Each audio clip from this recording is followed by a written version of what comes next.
Current and electricity, chapter number 3।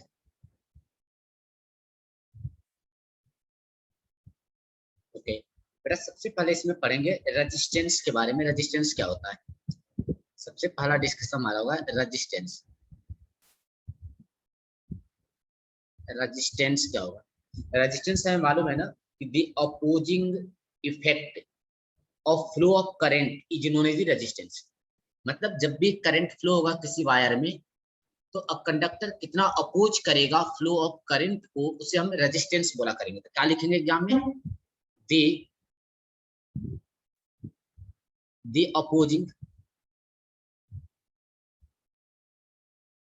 Opposing effect to the flow of current is known as resistance of the conductor। of the conductor की बात कर रहे हैं तो conductor का resistance कितना होगा? it is denoted by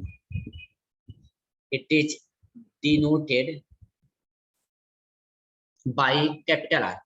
जब भी आपके एग्जाम में पूछा जाए कि रेजिस्टेंस क्या होगा या रेजिस्टेंस को डिफाइन कैसे करेंगे, तो हम सारे बच्चों को मालूम है कि रेजिस्टेंस क्या है, denoted by capital R।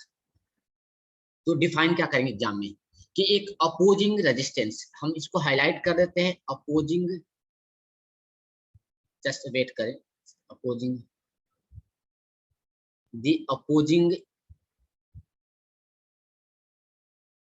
Opposing effect to the flow of current, इसको हम लोग बोला करेंगे अपोजिंग इफेक्ट। इसको याद रखना है, that is known the resistance denoted by R।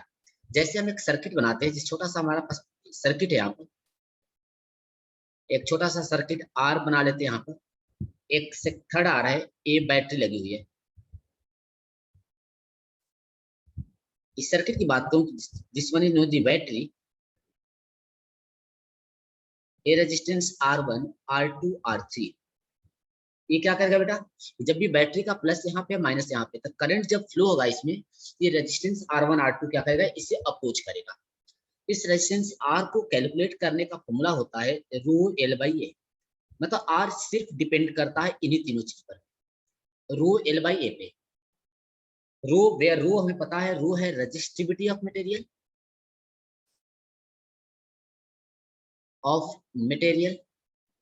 या कंडक्टर। L पता है लेंथ, ए पता है एरिया ऑफ क्रॉस सेक्शन। जो रेजिस्टेंस को मेजर करेंगे, resistance is measure, resistance R जो होगा is measured in ohm, OHM, ohm, जिसको ब्रैकेट में ओम लिखा करेंगे, इसकी SI यूनिट है।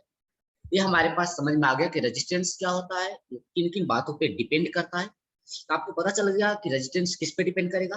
तो डिपेंडेंसी ऑफ रेजिस्टेंस, रेजिस्टेंस ये भी लिखता हूं, resistance depend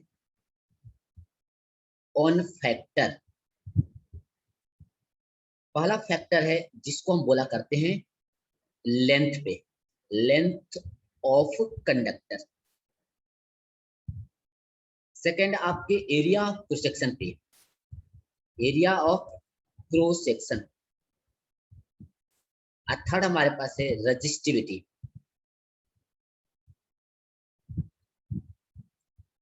of conductor. Last है टेम्परेचर, फोर्थ वन है टेम्परेचर। मैं इसको ऊपर स्लाइड कर लेता हूँ, थोड़ा सा आप देखना। फोर्थ वन है टेम्परेचर ऑफ द सराउंडिंग। जब भी एग्जाम में ऑब्जेक्टिव क्वेश्चन आता है कि R किन पे डिपेंड करता है, क्या R करंट और वोल्टेज पे डिपेंड करता है, तो आंसर है नो।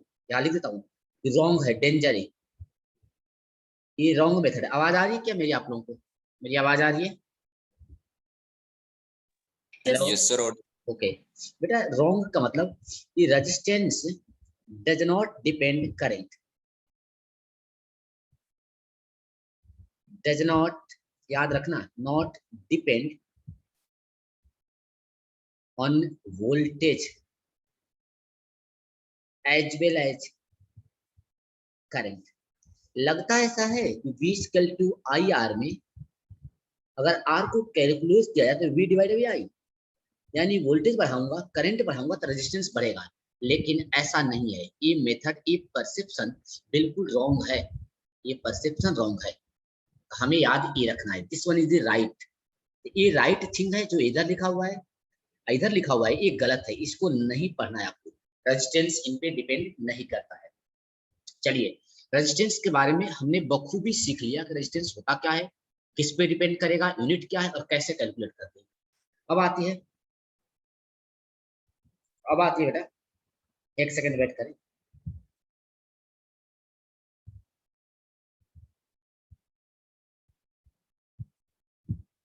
एक सेकंड वेट कर लेते हैं।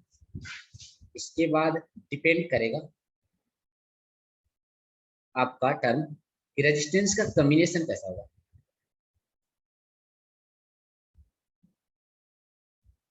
राइट,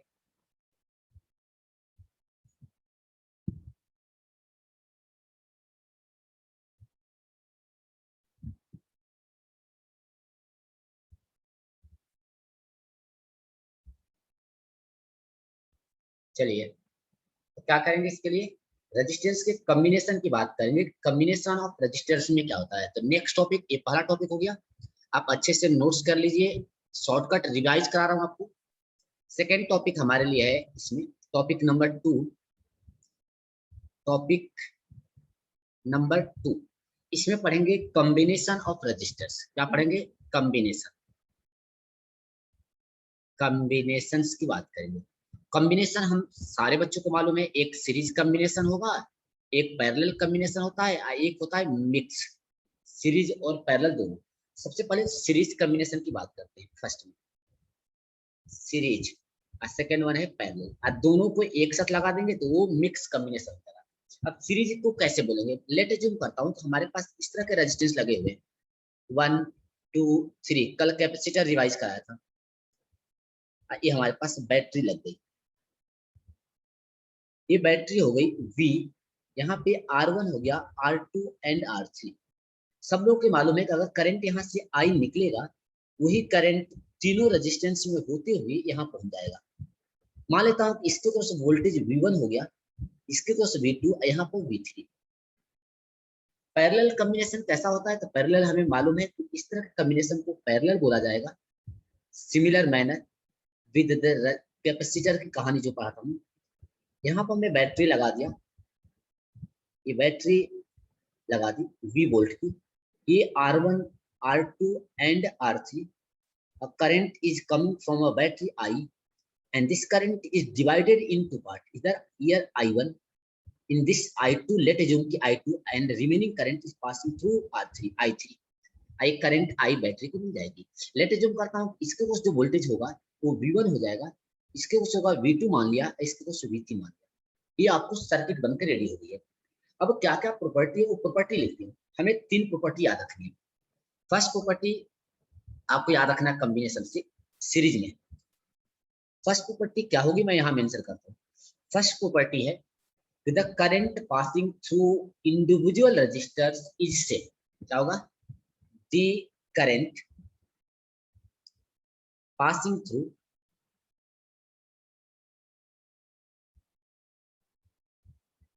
थ्रू इंडिविजुअल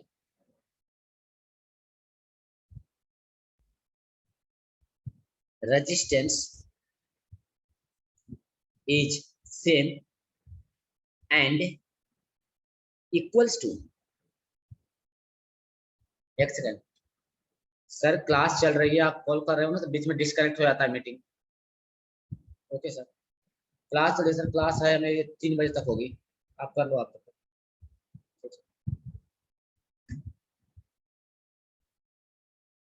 चलिए बेटा यहाँ देखते हैं, तो क्या होता है कि the current passing through individual resistance is always same होगा, इक्वल क्या होगा, equal to current supply by the battery, equals to current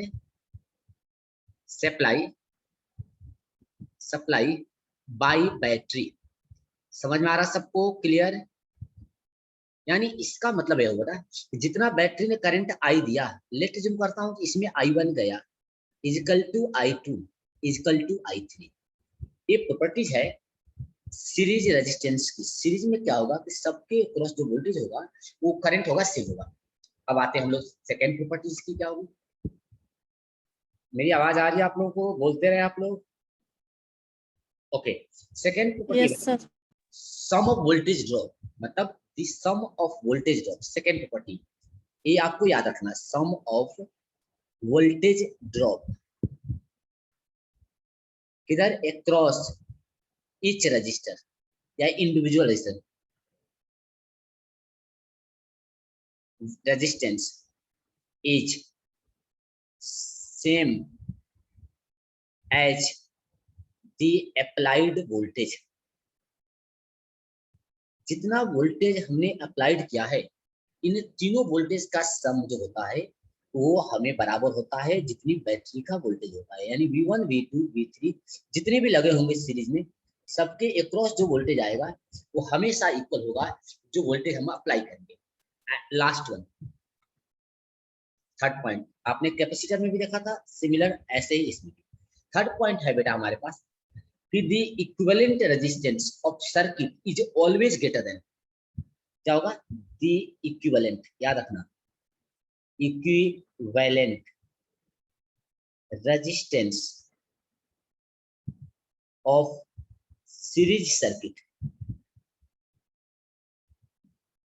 is always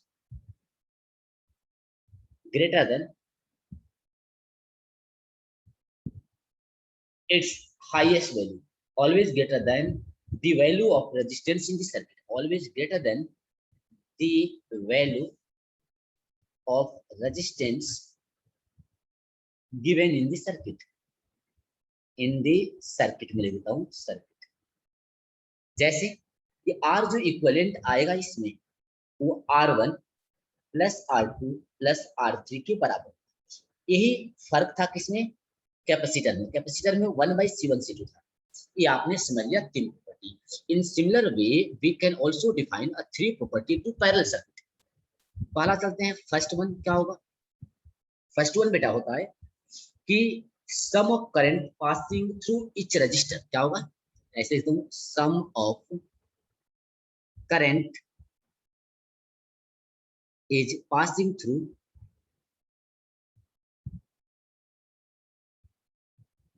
each resistance is same as current supplied by the battery, by battery। यहाँ पर क्या हमें समझ में आ गया?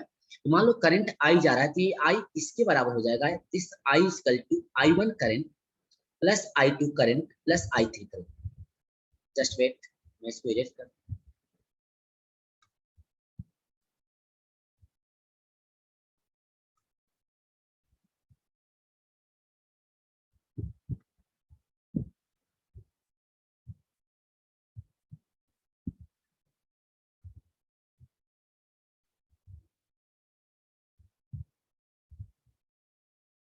चलिए, ये जो हमारे पास करंट आया है I1 I2 I3, इसके सम के बराबर होगा plus I3।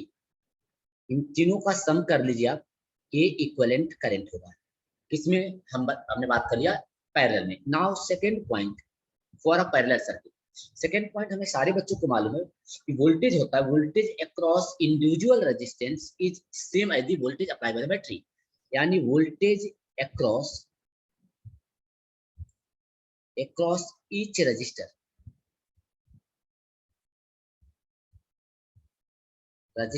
is same as the voltage applied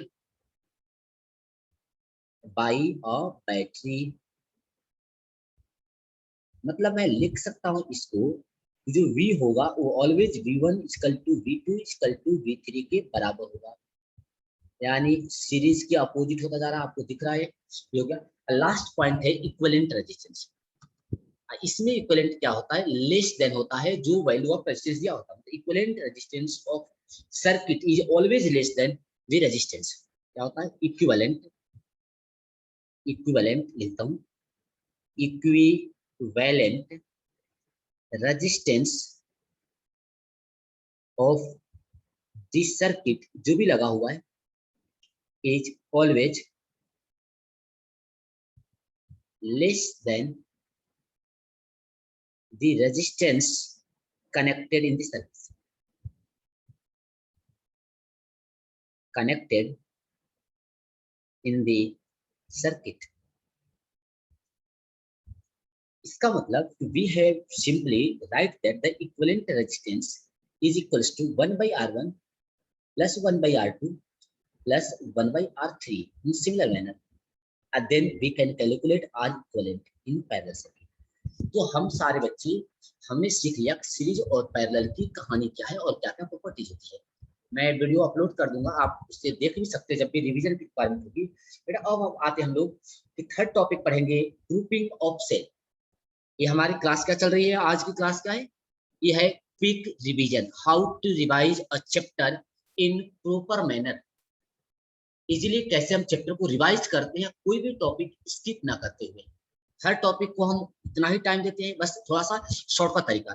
topic number third, topic number third, topic third क्या है, मैं यहां मेंशन कर देता हूं, grouping of cell.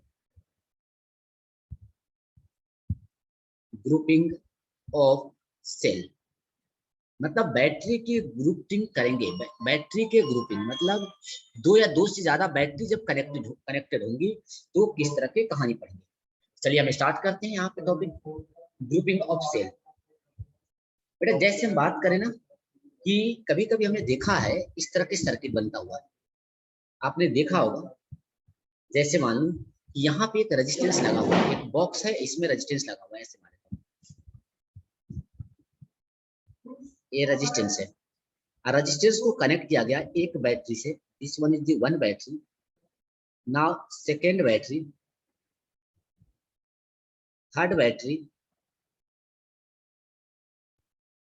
Fourth battery, जो हम घरों में देखते हैं इस तरह की बैटरी। इस बैटरी को मैं कलर कर देता हूँ, मान लेता हूँ कि ये बैटरी ऐसी है, 1, 2, 3 and 4। There are 4 battery are connected and this one is the resistance। ये क्या है, रेजिस्टेंस है सर्किट का, ये वायर है। अब इसमें कनेक्टेड है, ये इसकी टर्मिनल है, मतलब इसके बीच में रेजिस्टेंस कनेक्टेड है। बेटा इस बैटरी को मैं B1 नाम देता हूँ, this one is the B2 battery, B3 and B4 ऐसे ही कनेक्टेड है।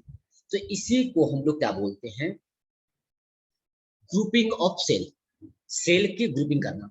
तो इस ग्रुपिंग ऑफ सेल का बेटा इसके इक्विवेलेंट, इसके ऐसे ना लिखते, इसके इक्विवेलेंट में हम सर्किट लिखते हैं। इक्विवेलेंट में कैसा डायग्राम ड्रॉ करते हैं, इस तरह का। देखो इस बैटरी को ऐसे लगाते हैं, एक बैटरी सीरीज में है तो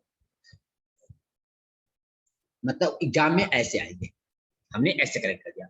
यहाँ पर क्या लगा दूंगा, रेजिस्टेंस आर। जब हम सर्किट सॉल्व करते हैं तो इसको ऐसे ना लिखकर this one, this can be written as like this. अब इसका ईएमएफ लिखते हैं, बैटरी लेकर इसका ईएमएफ E1, इसका इंटरनल रेजिस्टेंस R1 मान लेते हैं, ऐसे लिखते हैं। इसका E2, R2, E3, R3, E4, R4। Here R4 जो है रेजिस्टेंस जो है, R को बोलते हैं इंटरनल रेजिस्टेंस, इसको बोलते हैं external resistance. Internal resistance of the cell है। अब इसी के बदले में एक छोटा सर्किट लिखूंगा ऐसे, इसको ग्रुप करूंगा, इन सब के बदले में एक्सटर्नल रेजिस्टेंस यहाँ लगा दूंगा। दिस वन द कैपिटल, इसका इक्विवेलेंट रेजिस्टेंस आ गया, इसको मान लिया E इक्विवेलेंट, इसका इंटरनल रेजिस्टेंस R इक्विवेलेंट। तो हमें इस टॉपिक में कैलकुलेट करना है कि R इक्विवेलेंट और E इक्विवेलेंट कैसे निकालते हैं। तो now we start the calculation of equivalent EMF of this cell। क्योंकि अगर इंटरनल रेजिस्टेंस है तो इसको हम रियल सेल बोलते हैं। अगर R0 है इंटरनल रेजिस्टेंस तो इसको बोलते हैं आइडियल सेल, आइडियल सेल या बैटरी। R0 नहीं है बेटा तो इसको बोलेंगे रियल सेल या रियल बैटरी। आर क्या है? वी नो दैट कि R is known the internal resistance of the cell, internal resistance of the cell, cell का इंटरनल। ये आता कहां से? हमें मालूम है the hindrance provided by the electrolytic solution during the flow of cations and anions. जब कैटायंस और एनायंस फ्लो करते हैं सर्किट में, सॉल्यूशन जितना हिंड्रेंस प्रोवाइड करेगा, that hindrance is treated as internal resistance of the cell. इसकी भी unit क्या होती है? ओम होती है। मतलब ऐसा यूनिट इसकी जो होगी इज सेम एज ओम होगी। मतलब आपको ये नहीं सोचना है कि ये कुछ और कहानी है। चलिए हम आते हैं इक्विवेलेंट रेजिस्टेंस निकालते हैं। Now here we put equivalent EMF, equivalent EMF, equivalent EMF मालूम मेरे को, capital E equivalent equal to, series में है एक का प्लस, देखो इसका माइनस इसका प्लस, इसका माइनस इसका प्लस, इसका माइनस इसका प्लस। अगर इस तरह से जुड़ा हुआ है तो सीरीज कनेक्शन बोलते हैं। ये तो प्लस है, ठीक है। तो ये आ जाएगा E1 plus E2 plus E3 plus E4 and so on, जितनी भी लगी होगी En। ये हो गया इक्विवेलेंट ईएमएफ। अब इक्विवेलेंट इंटरनल रेजिस्टेंस कितना आ जाएगा? तो इक्विवेलेंट इंटरनल रेजिस्टेंस कितना आ जाएगा? हो जाएगा are equivalent equal to R1 R2 R3 और जितने भी लगे होंगे सेल, इन सबका आर इक्विवेलेंट आ जाएगा। तो दो फॉर्मूला मेरे को मालूम हो गया how to calculate E equivalent R. हमें पता बेटा तो अगर एन सेल होगा तो ईएमएफ कितना हो जाएगा? अगर मान लो इक्वल ईएमएफ का है, एक नोट लिख देता हूँ, स्पेशल नोट, ये तो हमारे टॉपिक का सेल हो गया। एक स्पेशल नोट हियर मैं पुट करता हूँ कि if N cells of equal EMF is connected in series, then equivalent EMF will be equals to, मतलब जो E आएगा इक्विवेलेंट, ये आएगा N इंटू स्मॉल ई। अगर सबका इक्वल होगा तो N इंटू स्मॉल ई, और सारे इंटरनल रेजिस्टेंस इक्वल होंगे तो कितना आ जाएगा? आर इक्विवेलेंट कितना आ जाएगा? सेम केस के लिए हो जाएगा R इंटू एन, सीरीज में है तो R N इंटू आर। अब कोई सर्किट में करंट पूछे तो करंट की वैल्यू मैं इजीली लिख सकता हूं ऐसे, I is equal to equivalent E equivalent divided by R equivalent plus external R external जो दिया रहेगा। तो I का फॉर्मूला क्या होगा? जो एनसीईआरटी में लिखा हुआ है, NE divided by R plus NR। तो कुछ बच्चों को ये टीचर सीबीएसई में से हटवा देते हैं कि N सेल होगा तो हाउ टू कैलकुलेट करंट, तो NE divided by N plus N into R। चलिए समझ में आ गया। अब आते हैं पैरेलल ग्रुपिंग का क्या मतलब होता है। सीरीज ग्रुपिंग हो गया हमारे पास, ये कौन सी ग्रुपिंग था? This one is known the series, series grouping of cell. आते हैं पैरेलल ग्रुपिंग ऑफ सेल की बात करते हैं। समझ में आ रहा है सबको? हेलो बेटा, समझ में आ रहा है? Yes sir. किसी को डाउट होगा तो आप पूछ लेना, मैं मुझे लगता है समझ में आपको आ रहा है, इसलिए मैं बीच में आपको डिस्टर्ब नहीं कर रहा हूँ। अगर आपको लगता है कि सर हमें नहीं आया, बीच में स्टॉप करिए और जो भी डाउट है, एनी डाउट जहां से भी रिलेटेड, आप तुरंत पूछ सकते हैं। सर ये डाउट है, आप मुझे पहले बताओ, देन आगे बढ़ो आप। चलिए नाउ हम चलते हैं इसी टॉपिक का थर्ड पोर्शन का बेटा, second topic, parallel grouping of the cell. आप पढ़ चुके हो तो आपको जल्दी समझ में आ रहा है पैरेलल ग्रुपिंग। अगर बैटरी पैरेलल लगे हो सेल्स तो क्या होगा? चलिए हम लगा कर देखते हैं। बेटा ऐसे मान लो कि मेरे पास ऐसे सेल लगे हुए हैं, एक बैटरी,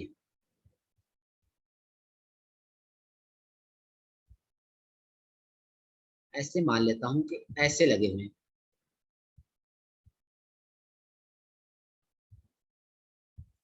दूसरी बैटरी, थर्ड बैटरी,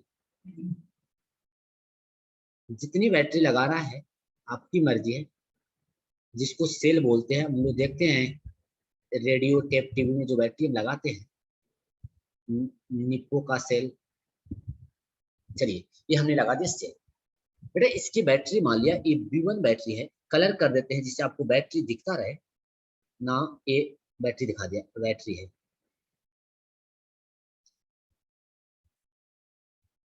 क्या ठीक है, ये बैटरी हो गई। बेटा ये B1 B2 B3 B4 and B5 मैंने 5 बैटरी लगा दिया। यहाँ पर लगा दिया इस टर्मिनल पर, इसी को बोलते हैं टर्मिनल, बैटरी के बाहर। This terminal is connected by external resistance और वैल्यू कैपिटल, ये लगा दिया कनेक्ट किया। अब इसको बोलते हैं पैरेलल ग्रुपिंग, क्योंकि एक बैटरी का प्लस यहाँ मैं मार्क कर देता हूँ, एक बैटरी का प्लस यहाँ पे है, दूसरे का माइनस यहाँ पे, प्लस यहाँ पे माइनस यहाँ पे, प्लस यहाँ पे माइनस यहाँ पे, प्लस यहाँ पे माइनस यहाँ पे, प्लस यहाँ पे माइनस यहाँ पे। एक्चुअल में क्या देखा, ये सारे माइनस एक जगह कनेक्टेड है, सारे प्लस एक जगह कनेक्टेड है। तो सारी बैटरी का प्लस वन पॉइंट पे कनेक्टेड हो, सारे नेगेटिव दूसरे कनेक्टेड हो, तो उसे हम बोला करते हैं पैरेलल ग्रुप। इसमें बेटा जो ईएमएफ इक्विवेलेंट निकालेंगे इसका फॉर्मूला होता है इक्विवेलेंट ईएमएफ। इसमें अब इसको ऐसे सॉल्व करते हैं। अब देखते हैं सारे बच्चे, इसका तरीका है इस सबका इंटरनल रेजिस्टेंस, तो इसको हम लोग ऐसे लिखेंगे सर्किट में, इसको लिखेंगे बैटरी ऐसी, दूसरी, हाँ जी आवाज आ रही है।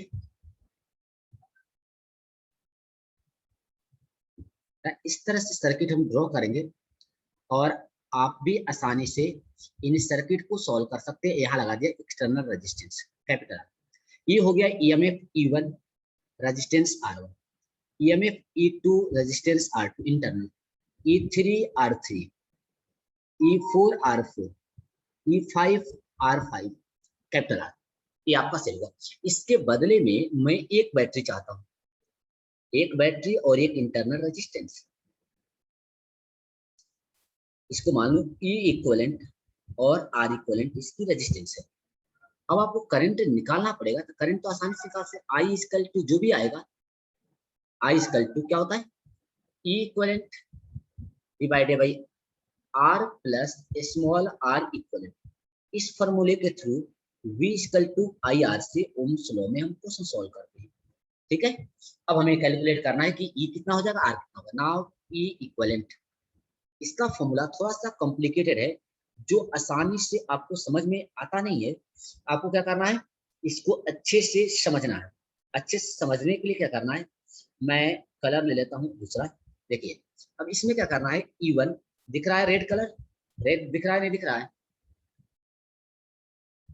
यस सर दिख रहा है। E1 by R1, E2 by R2, बेटा ऐसे ही E3 बाई R3 उसके इंटरनल रेजिस्टेंस से डिवाइड करना है, और जितना भी होगा En डिवाइडेड बाई Rn जितना होगा, divided by whole divided by, ये इंपॉर्टेंट है आपको याद रखना, whole divided by 1 by R1 plus 1 by R2 plus 1 by R3 आप plus plus plus 1 by Rn। ये जो कॉम्प्लिकेटेड फॉर्मूला दिख रहा है ये E इक्विवेलेंट का है। तो हम कोशिश करते हैं कि इन सारे फॉर्मूले को याद रखें, नहीं याद रखेंगे तो शायद हमें आसानी से क्वेश्चन सॉल्व होता नहीं है। अब R इक्विवेलेंट निकालना है, now we can calculate R equivalent.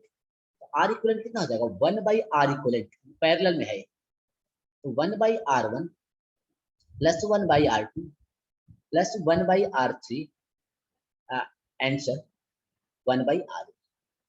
तो ये दो फॉर्मूला बन गया हमारे लिए, जो हम रिकॉल करके रखेंगे क्वेश्चन सॉल्व करते समय, और इसको इजीली सॉल्व कर सकते हैं। क्लियर समझ में आ गया, ठीक है। अब बेटा इसमें भी स्पेशल केस होता है कि अगर हमारे पास M सेल है, M नहीं M सेल है और सबका EMF इक्वल है, मैं यहाँ लिख सकता हूँ कि if we have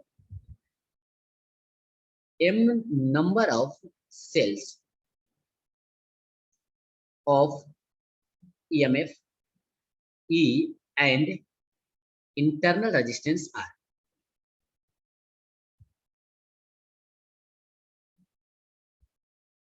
small r, then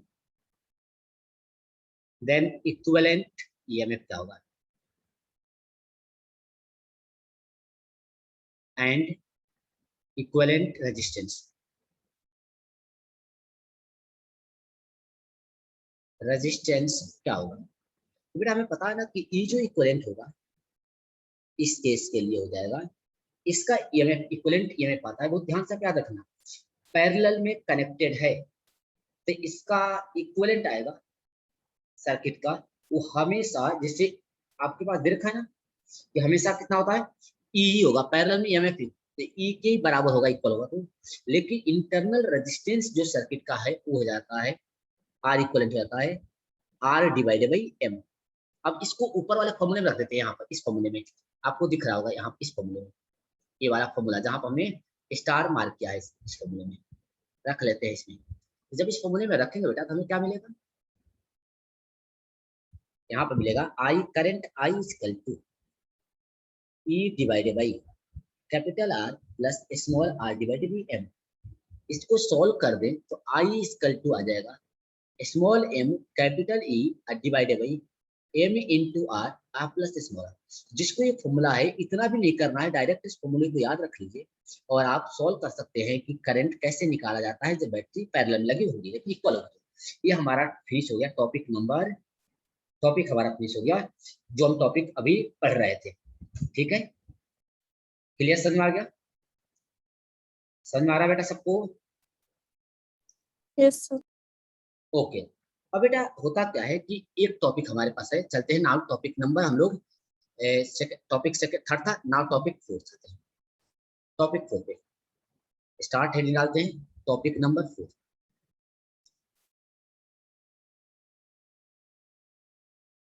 फिर टॉपिक नंबर 4 में पढ़ना है सेल इन मल्टीपल आर्किटेक्चर, मतलब एक में सीरीज पैरेलल दोनों एक साथ आ जाए, मतलब इसको बोलते हैं सेल विद सेल्स, जो बैटरी लगी हुई है सेल्स इन मल्टीपल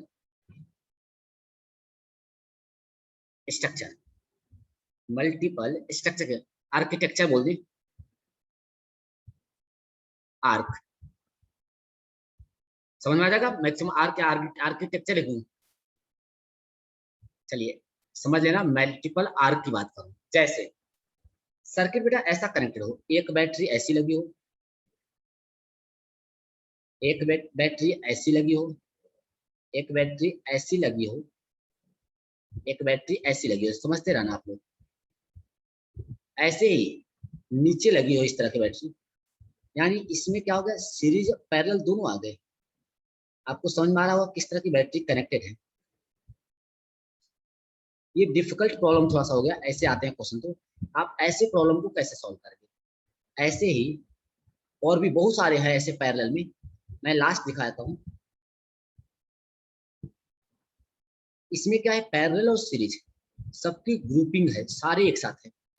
ऐसी बैटरी अगर लगी हुई है तो इसे सॉल्व करने के लिए, ये बहुत सारे हैं, इसे कैसे सॉल्व करेंगे। यहाँ पर लगा हुआ है एक्सटर्नल रेजिस्टेंस, एक्सटर्नल रेजिस्टेंस की बात करते हैं कैपिटल। तो बेटा इसको सॉल्व करने के लिए आपको क्या करना है, मान लेता हूँ बेटा बैटरी 1 2 3 कितने बैटरी है, ये मान लेता हूँ n नंबर बैटरी है, ये फर्स्ट बैटरी हो गई, सेकेंड थर्ड हो गई, इसको मान लेता हूँ n नंबर बैटरी, इधर भी डॉटेड लाइन है n नंबर। ऐसे यहाँ पर क्या होगा, ये फर्स्ट बैटरी, ये सेकेंड बैटरी, थर्ड, ऐसे ही n तक है। एक ऐसा है 1, ऐसे 1 2 3 ये कितने तक है, इसको m लिख देता हूँ, ऐसे लिखता हूँ, इसको हटाता हूँ, नीचे वाला हटाता हूँ, आपको समझ में आ चुका है तो इसको लिखने की जरूरत नहीं है, मैं इरेज करता हूँ। ये 1 हो गया, ये 2 है, 2 हो गया बैटरी, ऐसे ही यहाँ पर थर्ड होगा, फोर्थ होगा, फिफ्थ होगा, इसको m बोल दिया। यानी इसमें हमारे पास रो कितने हैं, n क्या है, n इंडिकेट कर रहा है नंबर ऑफ रो को, याद रखना number of rose, a indicate कर रहा है, कैपिटल M क्या रिप्रेजेंट कर रहा है, number of column, number of cells in each row, in each row, यहाँ पर मतलब M इंडिकेट कर रहा है बेटा कि जिसको हम बोल सकते हैं कि नंबर ऑफ कितने 1 2 3, कॉलम कितने हो गए, नंबर ऑफ रोज नहीं है, सॉरी नंबर ऑफ रो हो गया n, ठीक है ना, n हो गया रो, n हो गया ना, ऐसे n नंबर से ऐसा है तो रो तो हुआ m, गलत लिखा है, m हो गया नंबर ऑफ रो, n हो गया बेटा, यहाँ लिखता हूँ स्मॉल n है, नंबर ऑफ कॉलम मान लेता हूँ, नंबर ऑफ कॉलम, कॉलम हो गया। Number of column, number of row की बात यहाँ से हम कर रहे हैं, जिसको आप आसानी से समझ सकते हो, कॉलम कितने हैं और रो कितने हैं। नंबर ऑफ कॉलम ये हो गया। अब बेटा इसका इक्विवेलेंट निकालना है तो क्या करेंगे, इसका करंट निकालने का बड़ा सिंपल तरीका है, डायरेक्ट करंट निकालिए, फॉर्मूला याद रख लीजिए, I equal to M into EMF, सबका ईएमएफ इक्वल है, इसका ई है, इसका भी ई है, इसका भी ई है, इसका भी है, अलग अलग है तो सॉल्व नहीं कर पाएंगे हम लोग, थोड़ा ज्यादा डिफिकल्ट होगा तो सबका ईएमएफ सिमिलर रखते हैं, इंटरनल रेजिस्टेंस भी सबका सिमिलर, इसका आर, इसका भी आर, इसका भी आर, इसका भी आर, इस तरह से आर से, तो M M divided B, M क्या है, number of column, divided by R plus M into small R divided by N, ये फॉर्मूला याद रखना। कितना भी डिफिकल्ट क्वेश्चन हो आसानी से आप करंट बता सकते हैं। मैक्सिमम करंट कब फ्लो होता है इसमें, मैक्सिमम करंट कब फ्लो होगा इसमें, for maximum current, maximum current तब फ्लो होगा जब N R, capital R equal हो जाए एम इंटू स्मॉल आर के। एग्जाम में कभी आता है कि बताओ क्या रिलेशन होना चाहिए कि मैक्सिमम करंट फ्लो करे, कि आपको रिलेशन याद रखना है। आया समझ में, टॉपिक नंबर 5 समझ में आया बेटा सबको, टॉपिक 4, हेलो आवाज आ रही है मेरी, नाउ टॉपिक नंबर बेटा, टॉपिक नंबर 5, टॉपिक 5 में क्या है, हेडिंग डाल लेते हैं, इलेक्ट्रिक पावर कैसे निकालते हैं, how to calculate electric power, electrical power कैसे कैलकुलेट करेंगे, इलेक्ट्रिक पावर, इलेक्ट्रिकल पावर कैसे कैलकुलेट। तो हमें सारे बच्चों को मालूम है पावर निकालने फॉर्मूला क्या है, पावर होता है, पावर होता है पी से डिनोट करते हैं रेट ऑफ डूइंग वर्क, सबको मालूम है पावर को डिनोट जो करेंगे उसको रेट ऑफ डूइंग वर्क की बात करते हैं। ये कितना हो जाएगा, this power is equal to, ये होता है voltage V into D Q divided by D T, यानी ये आया कहां से बेटा हमारे पास, V into D Q by D T, D Q by D T क्या बोलते हैं हम लोग, करंट बोलते हैं, already we know that the current, then power may be written as V into I। अब ये हमारे पास पावर का फॉर्मूला आ गया इलेक्ट्रिकल पावर निकालने। अब आपको पता है कि V equal to I R, Ohm's law भी होता है, यहाँ से अगर मैं I को निकालूं कितना आ जाएगा, V स्क्वायर बाई आर, इसको यहाँ पुट करता हूँ तो अगला फॉर्मूला क्या आ गया, V equal to V square by R. अगर वोल्टेज दिया होगा सिर्फ करंट नहीं, इसको यूज करूंगा, हमें I को रिप्लेस करना है तो ऐसे भी लिख सकता हूँ P equal to I square into R. तो इन सारे फॉर्मूले के थ्रू हम लोग क्या कैलकुलेट करेंगे, पावर कैलकुलेट करेंगे। अब इसी पावर को हम लोग वर्क डन में भी कन्वर्ट करते हैं, वर्क डन में कैसे, चलिए देखिए बेटा, वर्क डन, वर्क डन कैसे निकालेंगे, W इक्वल टू, ये होता है V I into T, time को मल्टीप्लाई